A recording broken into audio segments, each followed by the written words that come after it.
범사에 감사하라.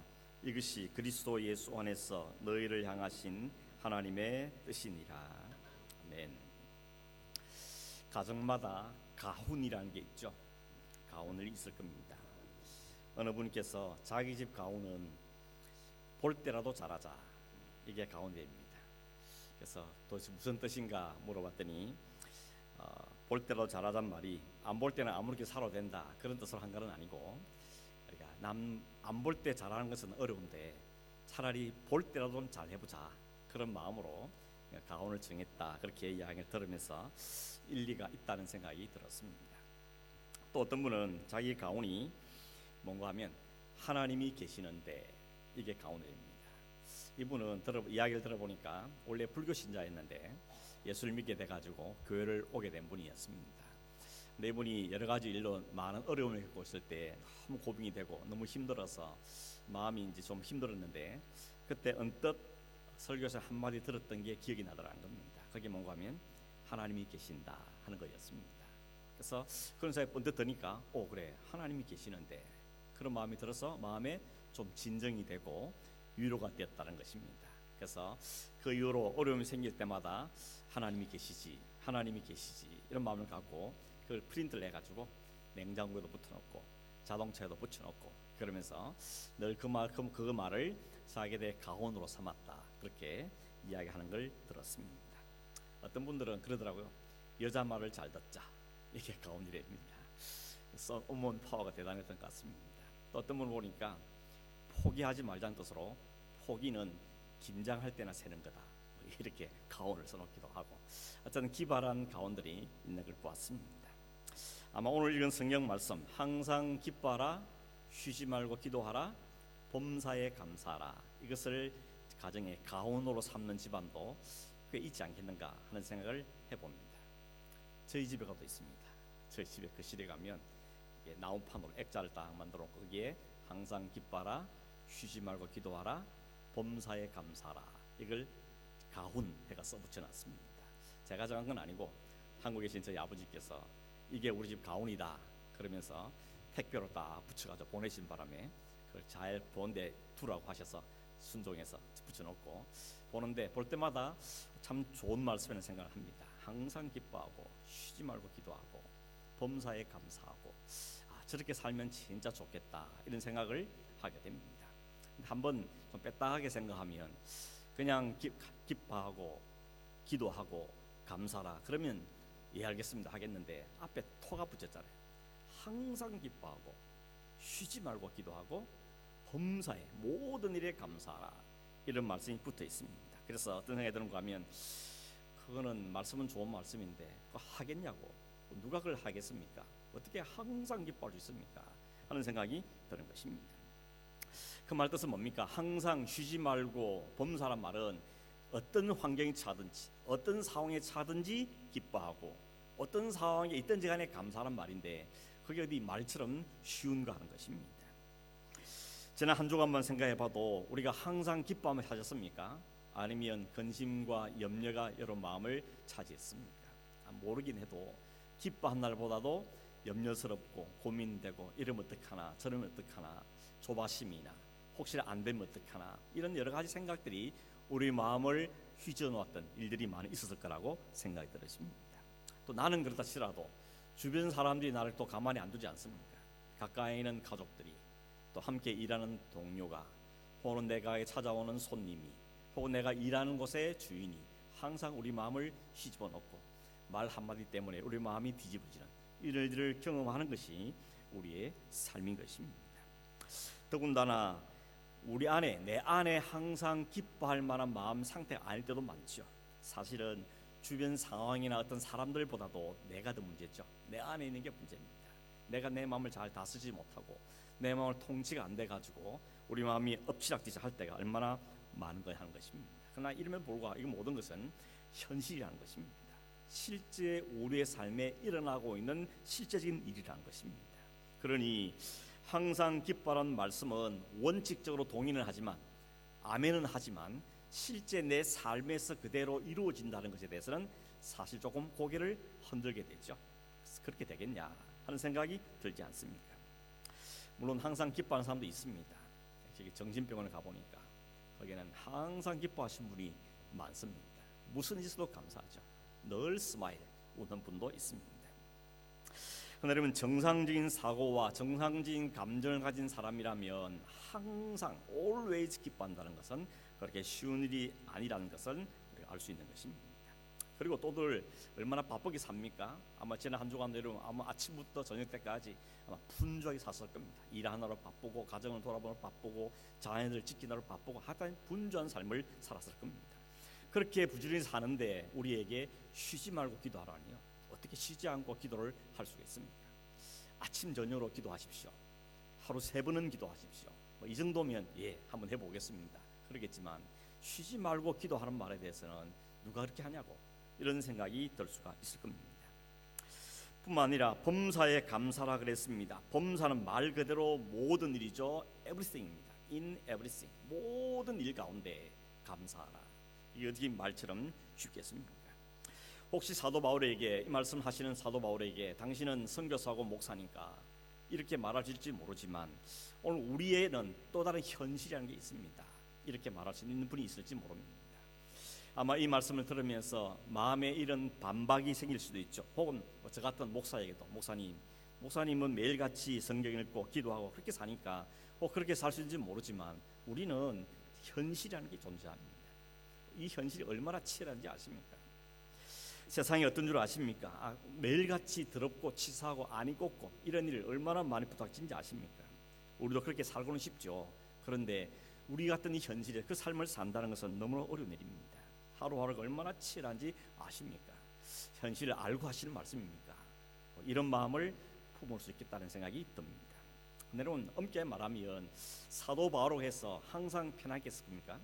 마치 딴 세상 사는처럼 사도 바울에게는 아무 문제도 없고 아무 어려운 일도 없고 그런 삶을 살았을까요? 그렇지는 않을 겁니다. 우리가 그런 일은 소개 안 돼서 그렇지만 사도 바울이 당한 상황을 보면 늘 모욕당하고 매도 맞고 오해를 당하고 쫓겨다니기도 하고 이런 삶을 했던 걸 보면 사도 바울도 만만치 않은 힘겨운 삶을 살았던 삶이라는 것을 우리가 알 수가 있는 것입니다. 더군다나 놀라운 것은 사도 바울이 자기 안에 있는 자기 자신에 대해서 굉장히 난감해하는 말씀을 볼 수 있죠. 로마 7장에 보면 내 안에 하나님의 말씀을 사모하는 마음도 있지만 육신의 생각도 여전히 존재해서 내 안에서 날마다 이 영적인 전쟁이 벌어지고 있는데 오라 나는 곤고한 사람이라 누가 이 사망에서 나를 건져내랴 이런 말을 하는 걸 볼 수가 있습니다. 여러분, 사도 바울도 결단코 우리처럼 만만치 않는 삶을 살고 있다는 것을 알 수가 있죠. 오죽했으면 그럽니까? 나는 죄인 중에 괴수라 그럽니다. 그런 분이 죄인의 괴수라 그러면 우리는 할 말이 없을 것 같은데 아무튼 자신은 하나님 앞에 자기를 비춰보면 자신은 여전히 죄인 중의 죄인이라고 고백하는 걸 볼 수가 있는 것입니다. 사도 바울도 데살로니가 교회, 이 편지를 받는 데살로니가 교회가 어떤 형편이 있는지 누구보다 잘 압니다. 얼마나 로마로부터 박해를 많이 받고 예수 믿는 것 때문에 유대인들에게 얼마나 핍박을 받으며 어려운 중에 산다는 것을 사도 바울도 잘 알고 있는 것입니다. 그래서 그러죠. 내가 너희들 항상 생각하고 있다. 너희를 항상 마음을 두고 있고 항상 기도하고 있고 할 수만 있으면 너희들에게 한번 가고 싶었어. 방문하고 싶었어. 내가 여러 차례 시도도 했다고 말하는 것이 바울의 마음인 것입니다. 그런데도 바울은 이런 상황에도 불구하고 왜 이렇게 항상 기뻐하라고 쉬지 말고 기도하라고 범사에 감사라고 말씀하는 것일까? 그 이유는 오늘 읽은 우리 성경 18절에 나와 있죠. 사도 바울이 말하는 것은 이것이 너희를 향한 하나님의 뜻이기 때문이라고 말합니다. 이 뜻, will이란 말은 하나님의 의지입니다. 하나님 이렇게 하라는 하나님의 분명 의지가 담겨 있다는 것입니다. 다른 말 바꾸면 명령입니다. 여기 항상 기뻐하라, 쉬지 말고 기도하라, 범사에 감사란 말은 이렇게 하면 어떻겠냐, 이렇게 좀 해보시지 이 말이 아니고 이렇게 하라는 하나님의 명령이라는 것입니다. 여러분 군대 갔다 오시면 아시죠? 명령에는 복종만 있는 겁니다. 명령 상관이 명령을 내리면 yes 해야지, 해야지. 이건 저렇고 저건 저렇고 토를 달면 취업받습니다. 그건 직장에도 마찬가지겠죠. 상관이 말씀하면 그 말씀의 뜻에 알았으면 그 뜻에 순종하는 게 당연한 것입니다. 성도는 하나님의 뜻에 순종하며 살아가는 존재이기 때문에 하나님의 뜻을 잘 알기를 힘써야 되고 알았다면 그 하나님의 뜻에 순종하는 것이 마땅한 태도라고 말할 수가 있다는 것입니다. 그렇다면 여러분, 어떻게 도대체 항상 기뻐하는 삶을 살 수 있는가? 도대체 뭘 기뻐하라는 이야기인가? 기뻐할 수 없는 중에도 기뻐해야 된다면 도대체 그 기쁨이라는 게 뭔가 하는 것을 이 아침에 좀 생각해 보려고 하는 것입니다. 그동안 이번 한 주간 동안에 우리가 데살로니가 전서 말씀을 묵상했죠. 데살로니가 전서 말씀을 쭉 묵상해 왔습니다. 다음 주간에는 데살로니가 후서 말씀을 묵상하게 되는데, 여러분 매일 성경으로 매일같이 이 말씀 묵상하는 걸 게을리하지 않길 바랍니다. 말씀을 묵상하고 또 보내드린 설교를 듣기도 하고 생각도 하고, 이 말씀 도대체 내게 무슨 의미를 주시는가 하는 것을 곰곰이 새기면서 말씀과 함께 살아갈 수 있기를 간절히 바랍니다. 어떤 분은 보니까 출근하는 길에 운전하면서 듣기도 하고, 어떤 분은 아침에 산책을 하면서 듣기도 하고, 또 어떤 사람은 따로 조용한 시간을 내서 그 말씀을 듣기도 하고 한다는데, 어떤 방법을 하시든지 하나님 말씀과 늘 함께하는 것이 우리를 살리는 길입니다. 그게 우리를 생명 살리는 길이기 때문에 여러분 다시 한번 꼭 기억하시기를 바랍니다. 이 데살로니가라는 도시는 마게도냐 지역에 있는, 지금 말하면 발칸 반도라 그러죠. 그리스 지역에 있는, 그쪽에 있는 지역에 있는 하나의 도시였습니다. 이 도시가 그 당시 마게도냐 지역의 수도입니다. 원래 이 마게도냐라는 도시를 바울이 처음 방문했을 때는 로마가 그 땅을 점령하고 있었습니다. 로마가 군대를 끌고 가서 그 지역을 점령한 게 아니고, 이 사람들이 대세가 로마구나, 우리가 살 길은 로마에 붙는 거다 생각해서 대표가 로마까지 찾아가서 우리는 당신들의 통치를 받기를 원합니다. 대신 우리를 다른 여러 부족들, 도시들, 국가로부터 우리를 보호해 주십시오. 그렇게 딜을 해가지고 조약을 맺고 해마다 조금 세금을 바치면서 그 로마의 보호 아래 이 데살로니가 도시가 세워지게 된 겁니다. 물론 그 전에 이 데살로니가 도시가 어떻게 세워졌는가 하면, 그 마게도냐 지역의 왕이 한 조그만 도시를 만든 다음에 그 도시 이름을 자기 아내 이름을 붙였어. 그 아내가 알렉산더 대왕의 누이, 이복 누이였습니다. 그 사람 이름이 데살로니카인데 그 이름에 따라서 그 도시 이름을 데살로니카라고 이름을 붙인 거였습니다. 그리고 바울이 두 번째 선교 여행 때 그곳을 방문했을 때 로마가 그 지역을 통치하고 있는 상황이었던 것입니다. 그 도시에는 두 개의 큰 신이 있었습니다. 하나의 신은 뭔가 하면 이름이 디오니소스라고, 이건 그리스 신화에 나오는 신인데, 이 디오니시스라는 신이 있었습니다. 이 신은 제우스의 아들이라고 불려지고 포도원, 이 포도밭을 다스리는, 포도주를 관장하는 신이라고 알려져 있습니다. 이 종교가 상징하는 심볼이 남자의 성기 모양인데, 그것은 뭘 상징하는가 하면 힘과 생산과 권력과 이런 것들, 번영을 상징하는 신이었습니다. 이 마게도냐 사람들이 자기 나라가 잘 되기 위해서 그 신을 자기들 신으로 모시고 살고 있었습니다. 반면에 또 하나의 신이 있었는데 그 신의 이름은 카비루스라는 신입니다. 카비루스라는 신은 본래는 사람이었습니다. 그 지역에서 백성들을 위해서, 가난하고 힘든 백성들을 위해서 많은 대변을 하고 힘을 쓰는 그런 아주 유명한 장군이었는데, 이 장군이 이 사람을 싫어하는 시기하는 사람들에 의해서 살해를 당해버렸습니다. 그랬더니 그 백성들이 이 사람을 너무 귀하게 여겨서 이 사람을 신으로 만든 겁니다. 이 사람은 살아생전에 막 기적도 행했어. 이 사람은 죽은 게 아니야. 지금은 신으로 존재하면서 반드시 다시 살아나서 이 도시를 정의로운 도시로 만들 거야. 이런 기대감을 갖고 이 신을 숭배하기 시작한 겁니다. 이 양대 신이 존재하는 곳에 사도 바울이 온 거죠.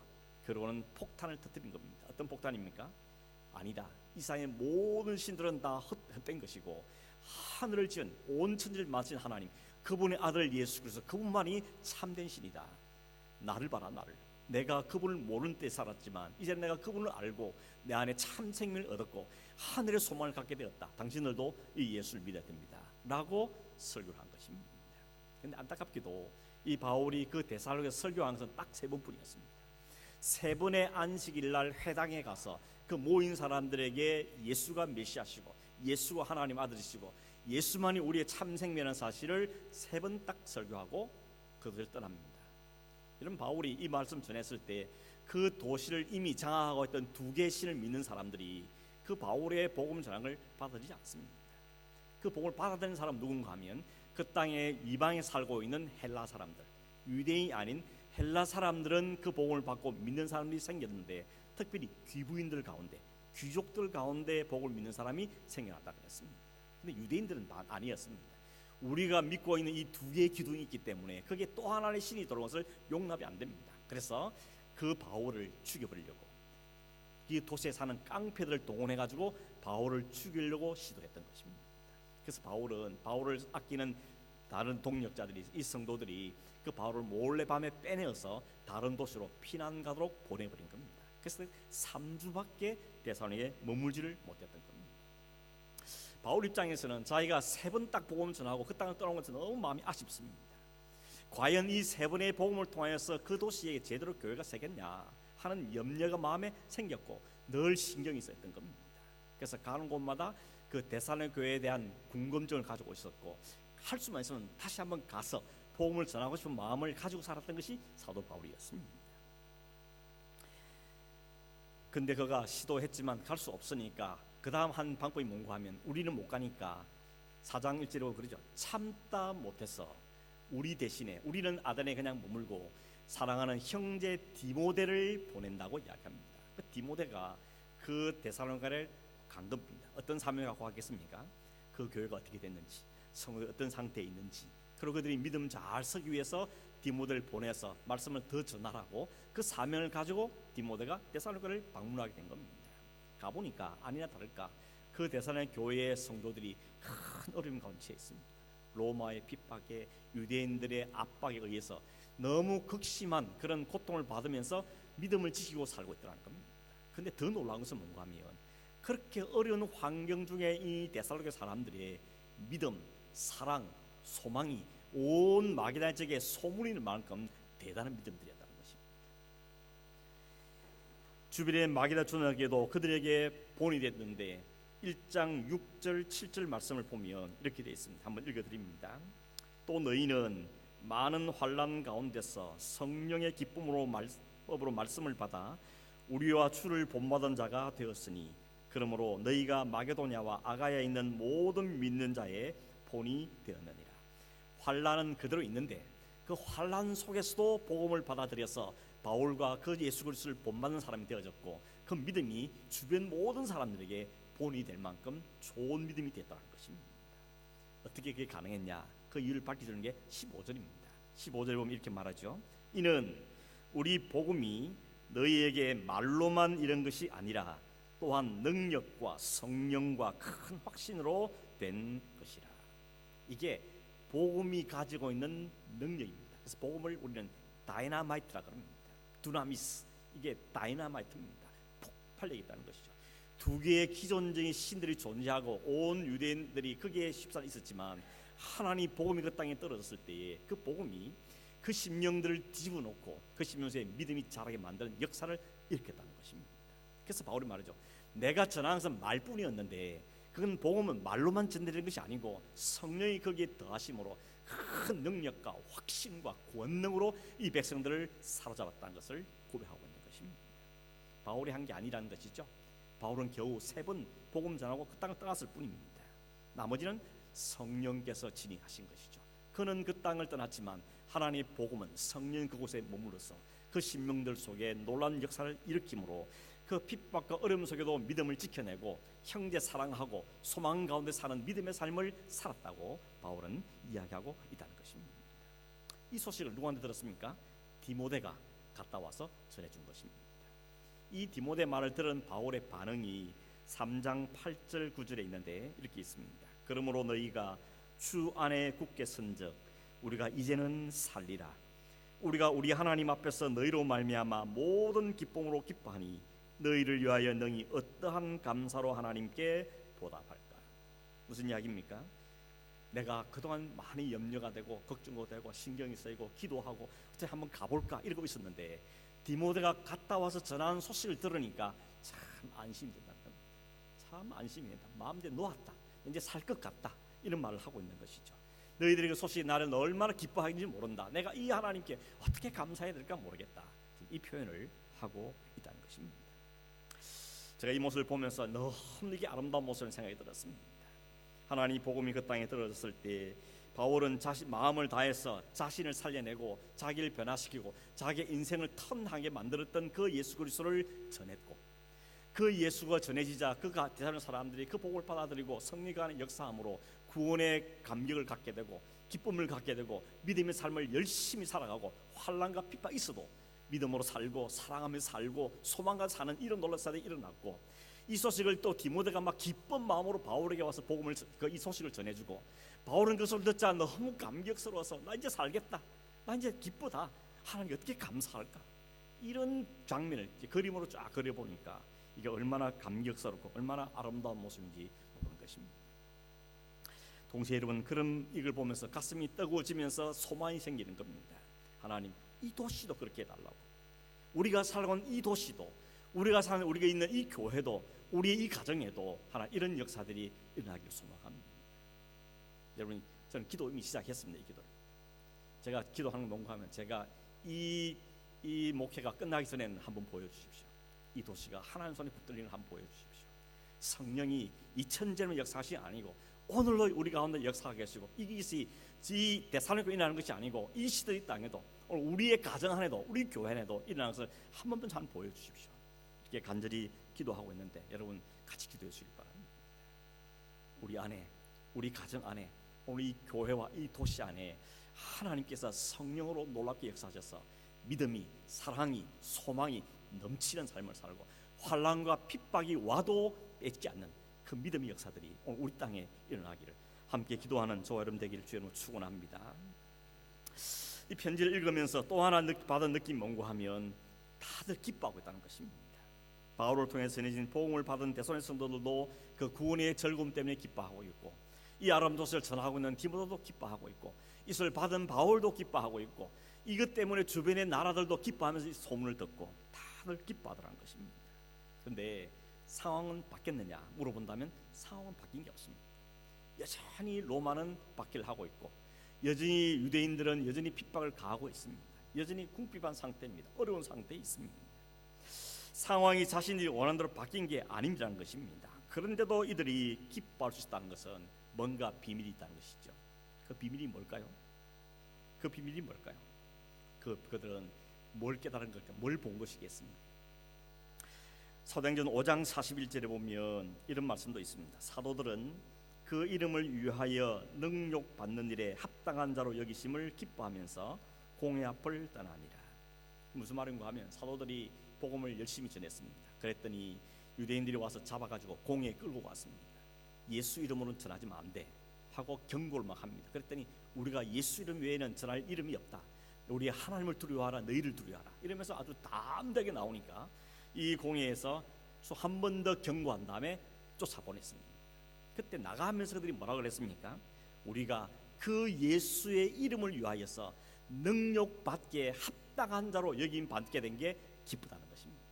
이 말을 다시 말하면 우리가 진짜 그리스도인 맞구나, 내가 예수를 위해서 이런 고난도 받는구나, 예수 이름 대 이 삶을 살아내는구나, 그 때문에 자신들의 있는 그 예수가 제 삶에 드러난 걸 보면서 기뻐했다는 것, 그러면서 공회를 떠나갔다고 이야기하는 것입니다. 그러면 이들의 기쁨은 어떤 환경이 좀 바뀌어서 상황이 좀 좋아서 기뻐했다는 아니라는 우리가 알 수가 있는 것입니다. 그 기쁨은 바깥에 외부에서 주어진 기쁨이 아니었고 그들 안에서 샘솟아 솟아난 기쁨이라는 걸 알 수 있는 겁니다. 그 기쁨이 무슨 기쁨이겠습니까? 구원의 기쁨인 것이죠.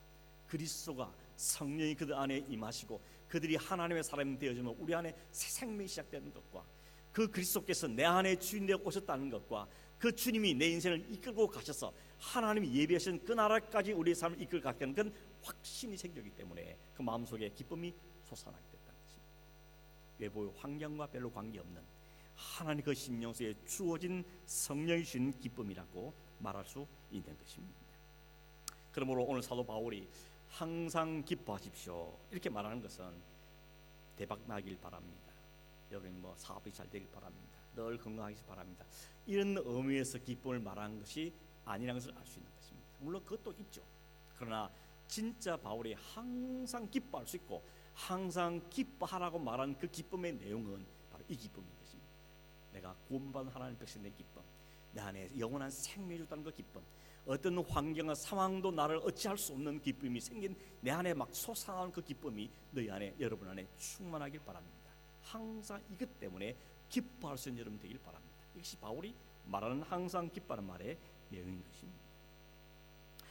오늘 우리의 기쁨이 사라진다면 대개 어떤 경우입니까? 경제적으로 어려웠을 때죠. 건강에 문제가 빨간불이 켰을 때죠. 아니면 사업이 잘 안 될 때죠. 일거리가 안 생길 때죠. 자식이 애를 먹일 때죠. 혹은 부부간에 다툼이 생길 때죠. 혹은 교회 안에 다른 성도들과 마음이 좀 안 맞아서 부딪힐 때, 이런 경우에 우리가 기쁨을 잃어버리게 됩니다. 그래서 우리가 기도하는 게 항상 이런 걸 극복해 달라고, 그래서 기쁨을 회복해 달라고 기도하는 경우가 참 많습니다. 물론 그것도 기뻐할 이유입니다. 지금보다 조금 더 경제도 좀 나아지면 기쁘지요. 얼마나 기쁩니까? 내 집을 챙겨도 기쁘고, 사업이 조금 더 확장돼도 기쁘고, 얼마나 감사합니까? 기뻐합니까?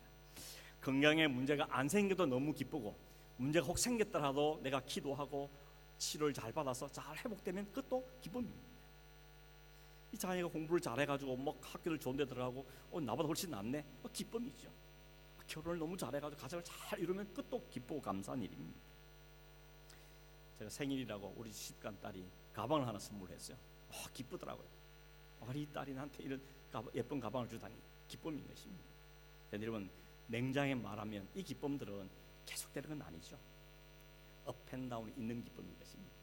우리의 상황이라는 것은, 주어진 환경이라는 것은 좋을 때도 있고 그렇지 않을 때도 있고, 사업이 잘 될 때도 있지만 또 좀 내리막갈 때도 있고, 건강할 때도 있지만 또 건강이 좀 어려울 때도 있고, 이것이 바뀌는데 그것에 우리의 모든 기쁨의 근거를 거기다 갖다 댄다면 참 불행한 일인 것입니다. 그렇다면 우리는 기뻐할 수도 있고 슬퍼한 여러 가지 일 때문에 완전히 기쁨 가운데 빠질 수 없는, 기쁨을 유지할 수 없게 되는 것입니다. 사도 바울은 어떤 기쁨을 말합니까? 진짜 기쁨이요. 어떤 상황과 환경에도 관계없이 누릴 수 있는, 유지할 수 있는 기쁨이요. 그 기쁨, 그 진실된 기쁨, 그 진정한 기쁨을 지금 이야기하고 있는 것입니다. 1장 6절 다시 보면, 또 너희는 많은 환난 가운데서 성령의 기쁨으로 말씀을 받아 우리와 주를 본받은 자가 되었으니, 성령의 기쁨이라고 하지만 다른 말로 하면 성령이 주시는 기쁨이라고 말했습니다. 하나님께서 성령이 우리한테 기쁨을 주셔서 복음을 받아들이게 하시고 그 말씀이 내 말씀이 되어지는, 이것이 바로 기쁨일 것입니다. 그래서 억지로 막 짜내는 기쁨 말고, 어쩔 수 기쁨 말고, 체면 때문에 기쁨이 아니고 성령같이 우리 안에 주어지는 기쁨을 말씀하고 있는 것입니다. 사실 우리가 환경만 생각하면 맑은 날이 많습니까? 흐린 날이 많습니까? 1년 중에 사실 제가 한번 생각해 보니까 흐린 날도 많지 않을까. 항상 맑은 날만 지속되지 않더라는 것입니다. 만약에 우리의 상황이나 일어난 일이나 염려할 일들 늘 조마조마하고 안절부절하고 안 되면 어떨까 하는 이런 기분에, 이런 감정에 우리가 너무 목숨을 걸면 아마 우리 모두 다 우울증에 빠졌을 겁니다. 어떻게 살겠습니까? 그런데 이 데살로니가 교회나 사도들의 기쁨은 성령께서 주신 기쁨이고 환경과 환난의 모든 걸 뛰어넘는 그런 기쁨이었던 것이죠. 그래서 성경이 뭐라는 거면 세상이 감당할 수 없는 자들이라고 합니다. 도대체 어떻게 저 상황에 기뻐할 수 있냐는 거죠. 어떻게 저런 형편 가운데 감사를 말할 수 있냐, 어떻게 저 상황에서 믿음을 이야기할 수 있느냐. 세상은 도무지 두 손 두 발 들어버린 그 감사, 그 기쁨, 그것이 바로 지금 성경이 말하는, 바울이 말하는 기쁨인 것이죠. 이 기쁨이 너희 안에, 여러분 안에 충만하기 바랍니다. 항상 이 기쁨이 너희를 붙잡고 가기를 원합니다. 이야기를 하고 있는 것입니다. 사람들은 그렇지 않죠. 내가 원하는, 내가 만족스러울 때 기뻐하고 거기 잃어버리면 힘들어하는 것입니다. 돈이 들어오면 기쁘고 돈이 빠져나가면 속상하고, 힘을 가지면 기쁘고 힘을 빼앗기면 불안했죠. 뭔가 좋은 일이 생기면 기뻐하다고 그것이 빠져나가면 슬퍼하고 힘들어하는 것입니다. 그네로는 그 모든 것이 또 기쁨이지만 그 기쁨보다 훨씬 뛰어난 가장 밑바닥에 궁극적인 기쁨, 진짜 기쁨, 이 기쁨을 맛본 사람은 그 예정한 기쁨 갖고는 흔들리지 않게 되는 것입니다. 이미 경험하셨죠? 우리 안에 진실된 기쁨, 내 기쁨 속에 솟아나는 그 기쁨을 경험한 사람들은 세상에 주는 기쁨도 기뻐하지만 그거 없어도 그래 괜찮아, 이런 마음을 가지게 되는 것입니다. 그 진짜가 뭡니까? 그 진짜가 그리스도라는 것입니다. 그래서 바울은 뭐라 그럽니까? 내가 여러분에게 이 진짜 기쁨에 거는 그리스도를 여러분이 알기를 원합니다. 그 그리스도를 만나기를 원합니다. 그 그리스도 한번 맛보시길 바랍니다. 그러면 다른 어떤 것도 그 맛에 비교할 것이 못 된다고 이야기하는 것입니다. 여러분 그렇죠? 식당 가서 진짜 맛있는 걸 맛보면 다른 데 가서 똑같은 걸 먹어봐도 별 감흥이 없지 않습니다. 오리지널을 맛보면 그 오리지널 우리의 기쁨이 된다는 것입니다. 사람들이 진짜를 맛보지 못하니까 가짜를 갖고 맛을 자꾸 느끼려 그런 것이죠. 진짜를 맛보지 못하니까 모조품에 자꾸 목숨을 걸게 되는 것입니다. 근데 우리가 어떻게 모조품에 만족하며 살 수 있겠습니까? 가짜에 어떻게 목을 맬 수 있겠습니까? 진짜 진품을 맛보고 그 진품을 경험하는 게 우리에게 필요한 것이죠. 어떤 분이 그러더라고. 길을 가는 사람 여자분들이 막 귀에도 보석을 달고 손가락지 손목걸이 막 하고 다니는데 대부분이 가짜라고 해요. 그러냐고. 진짜는 집에서 놔두고 그냥 무서워가지고 목까지 나오고 그냥 모조품 들고 나서 다니는데 그래도 모조품 갖고도 이렇게 좋아한다 그러면서 여러분 그러나 집에 가서 진짜 볼 때 그 모조품은 아무것도 아닌 것이죠. 진짜를 알면 가짜는 우리의 것을 좌우할 수가 없다는 것입니다. 예수님은 그 진짜를 우리에게 주시기 위해서 오시지 않습니다. 진짜 생명, 진짜 떡, 진짜 생수, 진짜 영원한 생명 그걸 우리에게 주시게 오셨고 그 주님께서 우리에게 그걸 우리에게 안겨다 주신 것이죠. 이 말을 하고 있는 사도 바울도 그 진짜 예수님 만나기 전에는 엉뚱한 것으로 온 목숨을 걸고 살았지 않습니까? 그러나 그가 다메섹 도상에서 진짜 기쁨이고 진짜 궁극적인 참된 진리신 그리스도를 만난 다음에 그는 인생이 바뀌어지게 된 겁니다. 완전히 180도 돌아섰습니다. 핍박하던 자가 전하자가 되었습니다. 싫어하던 자가 좋아하는 자가 된 것입니다. 모든 걸 다 버려버리고 오직 그분 함께만 집중한 삶을 살게 되더라는 것입니다. 그리고 오늘 데살로니가 성도들 향하여서 오늘 이 편지를 읽은 우리들에게도 그 기쁨을 가지시기를 그 기쁨 안에 감사하기를 당부하고 있는 것입니다. 구약의 하박국 선지자도 그랬죠. 나라가 망했는데 나라가 망한 그 현실 앞에서 너무 답답하고 힘들어서 하나님 도대체 이게 뭡니까? 하나님께 원망하고 불평을 쏟아놓았지만 하나님 그에게 하나님 어떤 분이신지 하나님 이 나라를 어떻게 보호하셨는지 앞으로 어떻게 이끌어갈 것인지 그 하나님에 대해서 이해하고 나니까 오히려 그는 입술에서 찬송이 나오게 됐죠. 우리가 잘 아는 대로 이 하박국 3장 17절 18절에 보면 비록 무화과 나무가 무성하지 못하며 포도나무에 열매가 없으며 감람나무에 소출이 없으며 밭에 먹을 것이 없으며 우리의 양이 없으며 외양간에 소가 없을지라도 여러분 보면 여기서 말하는 무화과 포도나무의 열매나 감람나무나 밭의 소출이나 우리의 양떼나 외양간의 소라는 것은 현실을 이야기하는 것입니다.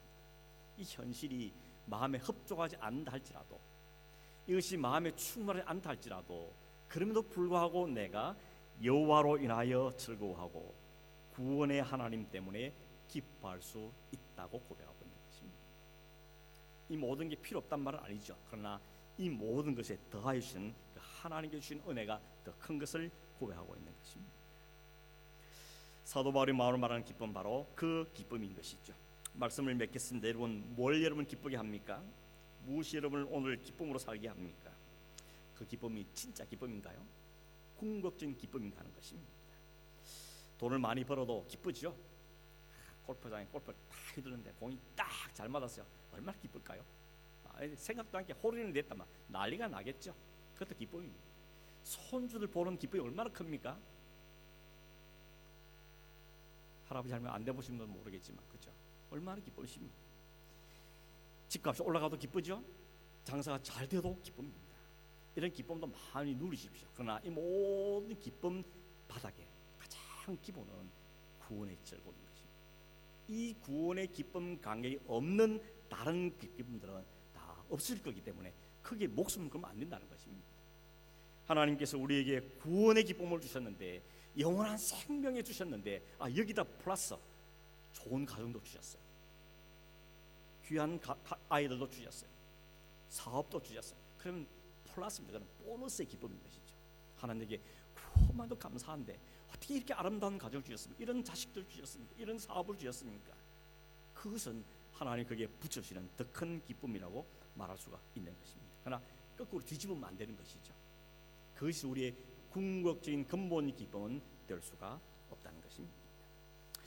여러분 이 기쁨이 충만하기를 간절히 바랍니다. 이 기쁨으로 살 수 있기를 바랍니다. 때로 혹이라도 이 궁극의 기쁨 말고 우리의 주변적인 기쁨 좀 사라진다 할지라도 다시 그 하나님의 그 기쁨을 생각내서 우리 마음에서 솟아나는 기쁨을 다시 확인함으로 다시 하나님 우리의 회복실 것을 기억하면서 하나님의 기쁨으로 삶을 살아가는 그런 저는 되길 바랍니다. 이 사도 바울이 이 권면을 우리 이렇게 말하는 거죠. 지금도 여전히 교회의 내적인 혼란과 외부적인 핍박과 거짓 교사들의 가르침으로 유혹을 당하는 상황 속에서 살고 있는 데살로니가 성도 여러분, 이 진짜 기쁨을 맛보십시오. 그리고 이 진짜 기쁨을 누리십시오. 그리고 항상 기뻐하시고 부활과 재림의 소망을 잃지 마시고 쉬지 말고 하나님을 인정하고 기도하며 모든 일에 감사하며 사십시오. 이게 바울이 담긴 이 세 마디에 담긴 은혜인 것입니다. 이 은혜가 우리 모두에게 충만하기를 주님으로 축원합니다. 기도하겠습니다. 고마우신 하나님 아버지, 세상 사는 기쁨도 많지만 우리 안에 궁극적인 기쁨과 그리스도라는 참된 기쁨을 알게 하시고 맛보게 하시고 누리게 하시니 참으로 감사함을 드립니다. 주님, 다른 모두가 없어도 누릴 수 있는 이 기쁨이 우리 마음을 주장하게 도와주시고 우리 모든 삶을 엉뚱한 것이 빼앗지 못하도록 지키고 보호하여 주시기를 원하오며 이 기쁨 위에 하나 주신 것들을 감사함으로 누리며 즐거이 누리며 주님을 찬송하며 사는 우리의 삶이 되도록 도와주시옵시고 설사 그렇지 않다 할지라도 우리가 누릴 수 있는 그 기쁨이 우리 안에 충만한 은혜가 있도록 우리 가운데 역사하시길 원하오며 오늘도 우리 모든 성도들 가운데 우리 모든 가족들 가운데 이 주님 이 진짜 기쁨을 소유하며 맛보며 경험하며 찬송할 수 있는 우리 온 성도 되도록 축복하여 주시옵소서. 걸어가신 예수님의 이름으로 기도하옵나이다.